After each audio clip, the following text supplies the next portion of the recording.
Hello नमस्कार मित्रों, आप सभी का आपके अपने चैनल जीपी इंस्पायर्ड में स्वागत है।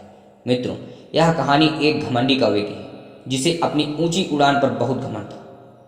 तो मित्रों, आइए देखते हैं कि इस घमंड का क्या परिणाम होता है।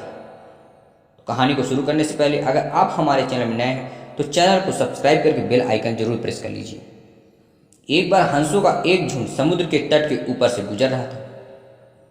उसी जगह एक कौवा भी मौज मस्ती कर रहा था।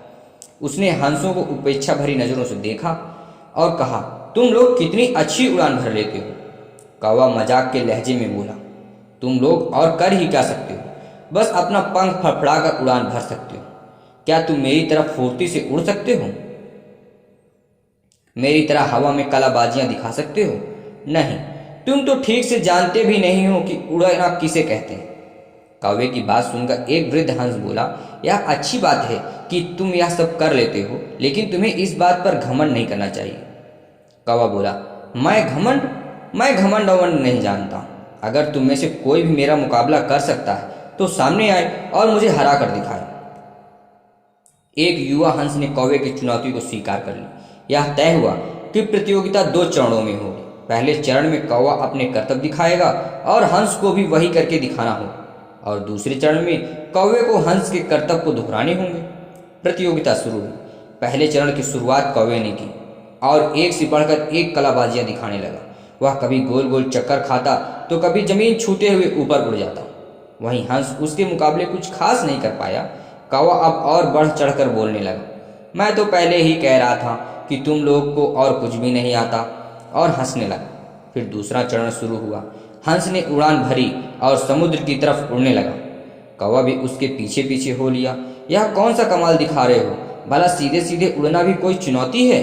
सच में तुम तो मूर्ख हो, ऐसा कौवे ने हंस से कहा।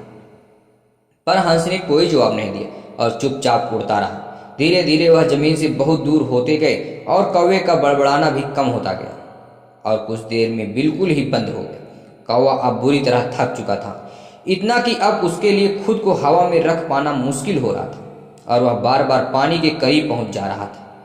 हंस कौवे की स्थिति समझ रहा था, पर उसने अनजान बनते हुए कहा, तुम बार बार पानी क्यों छू रहे हो? क्या यह भी तुम्हारा कर्तव्य है? कौवा बोला, नहीं, मुझे माफ कर दो, मैं अब बिल्कुल थक चुका हूँ और यदि तुमने मेरी मदद नहीं की तो मैं यहीं दम तोड़ दूंगा। मुझे बचा लो, मैं अब कभी किसी बात का घमंड नहीं दिखाऊंगा। हंस को कौवे पर दया आ गई। उसने सोचा कि चलो, कौवा सबक तो सीख ही चुका है, अब उसकी जान बचाना ही ठीक होगा, और वह कौवे को अपनी पीठ पर बैठाकर वापस तट की ओर ले चला।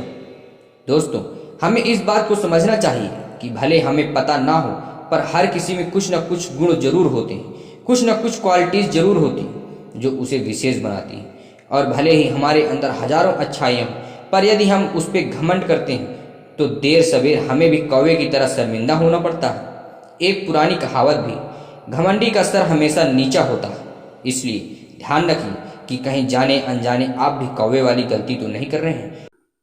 आपको यह कहानी कैसी लगी हमें कमेंट कीजिए। अच्छी लगी तो वीडियो को लाइक करके चैनल को सब्सक्राइब कीजिए और बेल आइकन प्रेस कीजिए। धन्यवाद।